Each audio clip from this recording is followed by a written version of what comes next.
Okay, so thank you very much indeed for joining me this evening. My name is Tim Matcham. I'm known as the property finance coach, and welcome to everybody who is on the call this evening. What are we going to be looking at? We're going to be looking at the top 10 things that you need to know before speaking to investors. And I'm also going to be sharing with you an opportunity to take your learning a little bit further later on in the webinar. So why do I do this? I guess it comes from my own personal journey, and I want to see my students become more successful than me by sharing the things that I've learned. And now many of those have been done the hard way so that you don't have to. And the one-to-one students that I work with describe my work and working with me as being transformational. Now that's really rewarding on a personal basis, but amazing to see for them too. So I'm really passionate about this. It's more about helping people to become the success that they want to achieve rather than some other don't know what to describe it as. That's what I do. That's why I do it. So really looking to help you share my knowledge, my experience to help you achieve better results. So who am I? I'm known as the property finance coach. I'm a best-selling author. I wrote a book called How to Attract Armchair Investors for Property. That was a couple of years ago now, and it's available both in paperback and Audible formats. I'm a property investor myself. I've raised something over £3.5 million in investor funds, and I continue to work as a property investor. I'm still working with investors and helping people right now. And I also mentor people. I help people who struggle with the whole concept of raising private finance. And, you know, what would it mean to you if you were able to raise those kind of numbers? How would it impact on your life and what you were able to do? So I'm really keen to try and help people to do that and achieve amazing results. Outside of property, I love sailing, although I haven't been able to get on the water just yet, although the boat that I normally sail in went into the water last weekend. So I'm moving just a little bit closer to being able to do that. I'm passionate about my family. We recently come back from an amazing holiday, luckily just before coronavirus, celebrating our 30th wedding anniversary with our 4 children. So a family man who enjoys travel.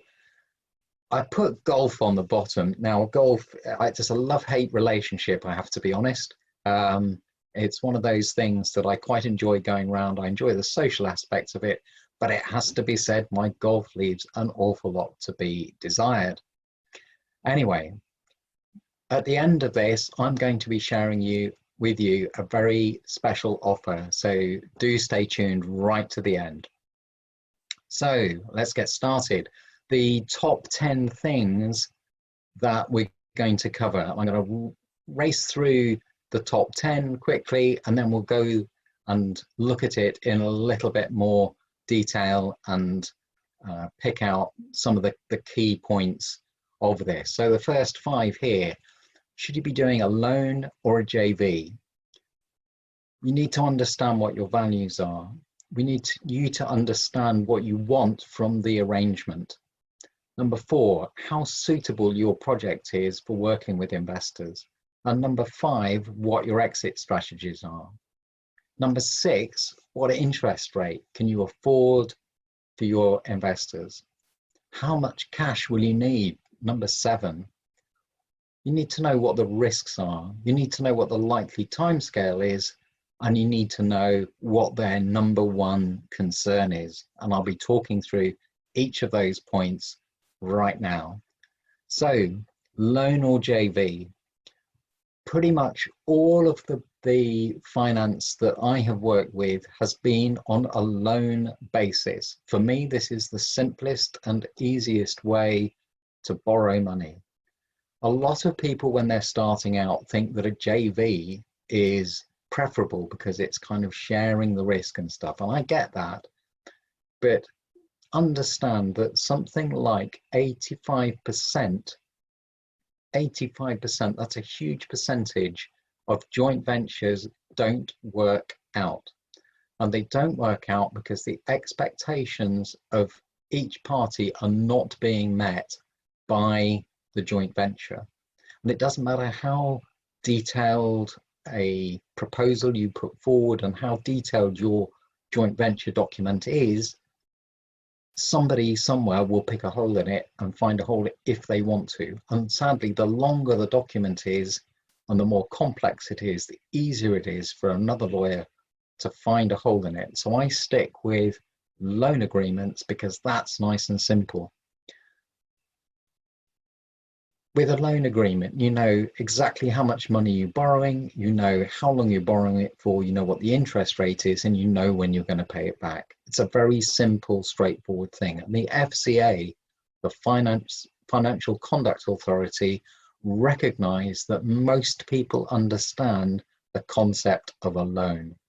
And therefore, we're allowed to borrow money from people who are not sophisticated investors, high net worth individuals. We can obviously borrow from friends and family, but when we start to move into joint venture, we need to have those caveats in place. So we need to have people who are experienced investors. We need to have people who are high net worth individuals and to be demonstrated as such. So it adds a layer of complexity into the whole borrowing of money. Also, if you're borrowing money, let's say, for example, you're borrowing it at 10%. That's only 10% of the amount that they've lent you. If you do a joint venture, and let's say it's 50-50, you're giving up 50% of your project for that same money. Now ask yourself, which is the preferable one? From your perspective, it's going to be the loan. Now that doesn't mean to say that you shouldn't do joint ventures. Joint ventures are great. I have got 2 going currently, and I recently just pulled out of a third. So it's joint ventures are great if you understand what you want from them and why they're right for you. So you need to dig deep. It's not just a straight thing. As I say, my personal preference is working with a loan because of its simplicity, and I love simple. The simpler you can keep these things, the better. The second thing is to understand what your values are. Now you might ask, why is this important? One of the things that I've learned working with investors in the past, or working with anybody in the past, is if your values don't align, it can cause friction. So having a very clear idea of what your personal values are before you go into a discussion with an investor is a critical part of being able to ensure that you've got the right investor for you. And I've turned investors away in the past because I didn't feel comfortable working with them. Now, this is an opportunity for both parties. So you mustn't feel that you are being compromised by working with somebody whose values don't align with you. It's really important. If you want to enjoy your property journey, and why would you not want to, it's really key to be able to understand what your values are and to be able to interrogate other people to ensure that their values are in alignment with you so that you can be happily working together. The next thing you need to know, number 3, is what you want from the arrangement. If you aren't absolutely crystal clear about what the agreement is between you and the investor, you will be controlled by the investor. If you allow them to take control, they will. And by allowing them, I mean not being clear about what you want from the agreement. Now, this might sound like something that you could easily gloss over, but it is a critical part of it. Again, it comes back to this values business, understanding where you need to be in order to get the best value from what you're actually doing, and you need to stay in control, otherwise you will be controlled. It's a critical part of it. If you don't understand this, you don't understand what you want, and you allow yourself to be manipulated by an investor or by anybody, they will sadly take control. And you know, this is not something that is what's the word, that you know, you want to be too egotistical about, but if you want things to run the way you want to do it, you need to be clear about what you want, and you need to be able to state that clearly. So, number 4, you need to know how suitable your project is for working with investors. Now, what do I mean by this? Now, I'm shown lots and lots of different projects by my students, and it's fair to say that not all of them are suitable for working with investors.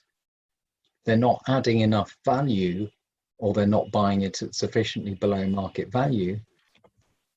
By the time they've spent the money on it to enhance it, they've actually not added any total value. So in other words, their spend is the same as the GDV. That makes it really, really difficult to refinance the project to get your money out. So it's really critical that you know how suitable your ideal project is, and it doesn't follow just because you've got a property that it's something that an investor is necessarily going to want to invest in. To be fair, if you are working on a JV basis, the criteria for this are going to change, but that's something that you need to work out between yourself and the investor as to whether what you're doing works for both of you, and you need to understand the risks associated with that. So moving on to number 5, you need to know what your exit strategies are. Now I've put that in plural because it's no good having one single exit strategy. There's a big question over how many you should have, but it should certainly be more than one. You need at least 2, and ideally 3. And the recent coronavirus COVID-19 situation has shown us just how critical having multiple strategies are in terms of working with properties. There are people who've got strategies where their market has pretty much dried up overnight, and that's put them in a compromising position. So you need to understand what your alternatives are, and there are always alternatives to everything. So be really, really clear on what your exit strategies are and how you're going to repay your investor. Number 6, what your interest rate is going to be. Now, I'm a great advocate of not telling an investor what interest rate I'm prepared to pay. I've had a number of conversations with investors that I've been prepared to pay maybe up to, I don't know, 10% would have worked. I could have afforded to do that on a particular project, but in talking to them and asking them what rate they would be comfortable with, I've established frequently that it's 4, 5, or 6%. So I'm saving myself 50% of what it would cost me had I gone in and understood, gone in at the high rate, because that's what I could afford. So I need to know what I can afford, but I also need to ask the question, rather than stating it to the investor, what would you be happy with? But you need to understand what level of interest you can physically afford on a project, because that way you will know when you're talking to the investor whether it's something that is a viable proposition for you to take on. If you know you can afford 10% and they come back and they request 10%, you know that you've got a deal. If they come back and you can only afford 10% and they request 12%, you know that you're on thin ice and it's probably not going to work for you. And there's a great retort that you can come for people who want too high an interest rate for your projects, and that is, wait for it, I'm sorry, but we don't have anything that risky. I'll repeat that. I'm sorry, we don't have anything that risky. What that does is immediately sows the seed between a high interest rate and a level of risk. So the higher the interest rate, the higher the level of risk. And that's a really great way, particularly if people are slightly on the risk averse side. You need to understand that risk is an inherent part of this. Number 7, how much cash will you need and for how long? And do you want it for just one project or do you want it for multiple projects? Quite often people say, well, I need cash for my project. And we go, right, how much do you need? And they have not got a clue. So is £5 going to be enough? Probably not. But you said you wanted cash. You need to be really clear about how much you actually want. The greater clarity you can get when you are talking to them, because it might be, and I've spoken to a number of investors in the past, where the amount that you may need for a single project is only part of what they have available. I've got one investor that I work with where we're borrowing 200,000 at the moment, and I know they've got another 500,000 available at least. In fact, I know they've got more than that. But the whole point is, how much do you need for your total in order to achieve the goals that you set yourself? If you can understand that, when you go, it's more than likely that you will only need to work with 2 or 3 really good investors. You don't need lots and lots of investors in order to be able to achieve your dreams, for the most part.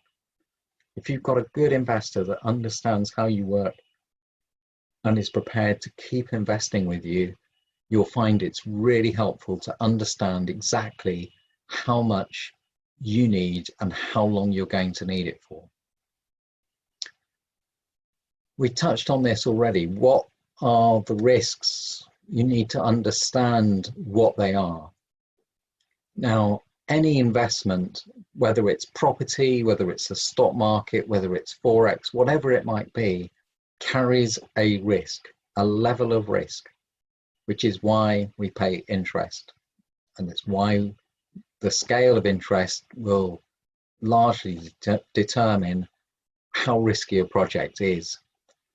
But you need to understand what those risks are and what their impact is on the figures that you're sharing with the investor.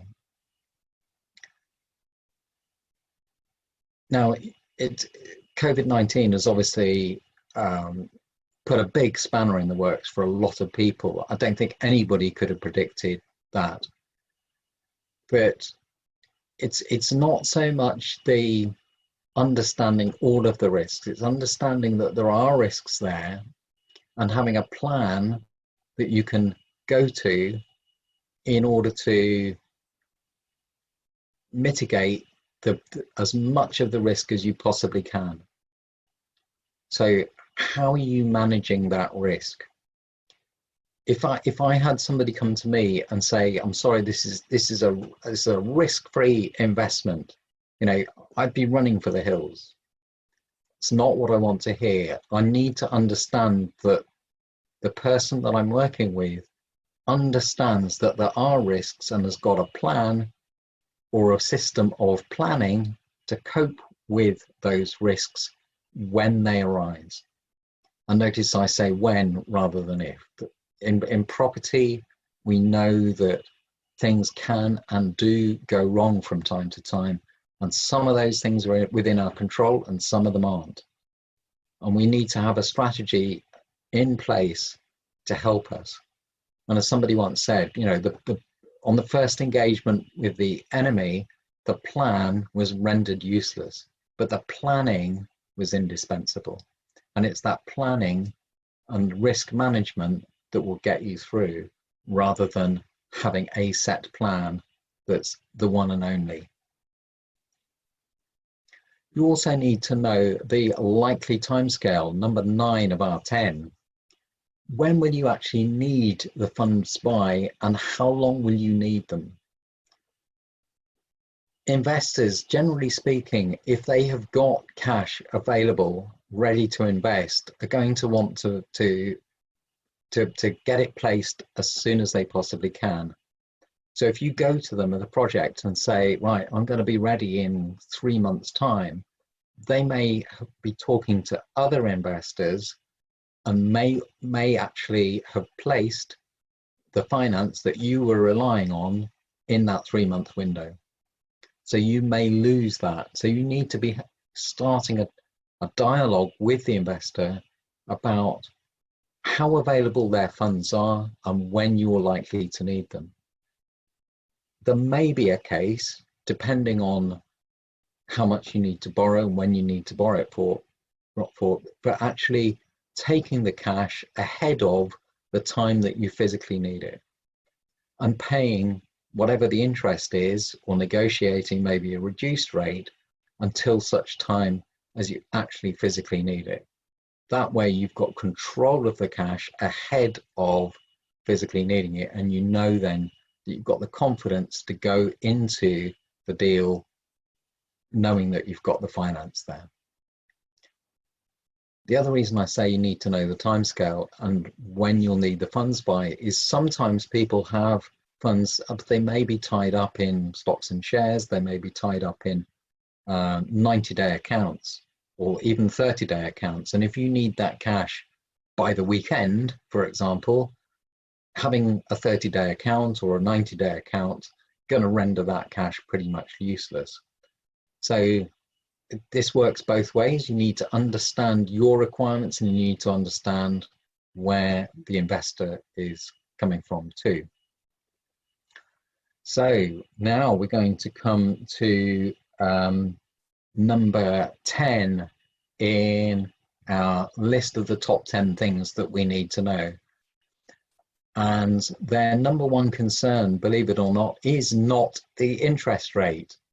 A lot of people get so wound up and stressed about what interest rate they should be charging or offering. And it's not that at all. The number one concern of any investor is, how am I going to get my cash back? They don't care about anything else. I say they don't care about anything. Of course they care about it. But if that number one concern is not being met and not being addressed, the rest of it is academic. Because if they haven't got their cash back, they can't go again. They can't reinvest it. They're stuck. That's it. That's the end of their investing. So it's really important that you address that number one concern as quickly and as early as you possibly can. If you're unsure about that, you probably shouldn't be borrowing the money. So really figure out how you're going to get that money back. You know, we talked earlier about the exit strategies for your projects, and you need to be really, really clear on that, because an investor's number one concern, not the interest rate, it's how am I going to get my money back? You know, if this particular project doesn't work out, what other security can they get in order to ensure that their cash comes back? So in terms of further learning, I hope that was useful, incidentally, and I've recorded this, and we're going to share some more content in just a moment. So in terms of further learning, my book is available in paperback, Audible and Kindle on Amazon, and signed copies are available on request, but you need to contact me directly for those. I can't supply those through Amazon. They come from my own personal stock of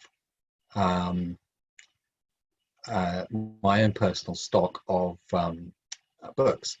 So the second way that you can take your learning further is through a new online course called Property Ambition, and I'm going to share more about that in just a moment. And if you are really serious about taking your learning to the next step, I offer a 6-month one-to-one mentoring program too. So I mentioned about Property Ambition, the online course, and I have a special offer for everybody who is on this call this evening. It's designed to help you attract your own investors. You can register now at propertyfinance.coach/property ambition, and the launch price is just $499, including VAT, until Monday the 25th. So that's next Monday. The price will go up to £750, including VAT, and that will be for there. Now, because you are on this, I'm going to share quickly what each of the modules in that course cover. So I'm going to introduce you to the 6 P's of raising private finance. I'm going to draw the distinction between your goals and your purpose, so you can get clear on your message when talking to and attracting prospective investors. In module 2, we're going to give you a quick reminder of the 6 P's before launching into a couple of exercises designed to help you understand who you are and what you are best suited to doing. And you'll get a special link to the very powerful profiling tool that we use called Contribution Compass. And that'll help you in understanding who you are, but it will also help you to understand how investors behave, and that's very predictable behavior. Module 3, we're going to be looking at what your ideal investor looks like.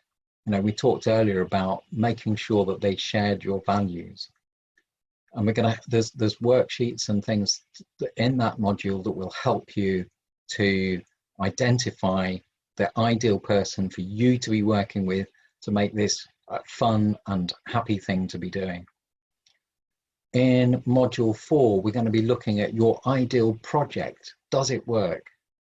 The importance of understanding numbers. Also, the key things that investors are looking for when they're making their investment decisions. Those first 3 P's, the purpose, people, and project, go towards making your story and your brand. And they are critical to getting this whole thing right. In module 5, you'll start to share the knowledge and the vision that you have throughout the various networking and sharing and leveraging your network so that you can get maximum exposure. And we'll share the ways that you can do that but also the pitfalls, understanding how you need to work within the guidelines laid down by the FCA and HMRC. We'll look at the pros and cons of the different ways that you can borrow money, and also the different types of security that you can offer to potential investors. In module 7, we'll actually look at then how we can retain the investors that we're working with, so that you can keep working with, so you don't have to keep finding new investors. So as part of this also, you'll be able to tap into a growing library of bonus materials that are there to support your learning. You'll also get extra support by a Facebook closed group. And what I'm also going to do is a monthly Q&A session, which will be hosted by me. So you'll be able to tap into me as a resource each month with your questions.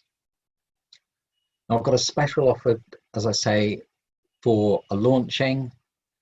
What I'm also going to offer is that anybody who signs up in the next 24 hours will get an extra 90-minute power call with me, absolutely free. I want to help you. Remember at the beginning, I shared with you my reason why. I do this to help you. I want to give you absolutely the best opportunity to succeed.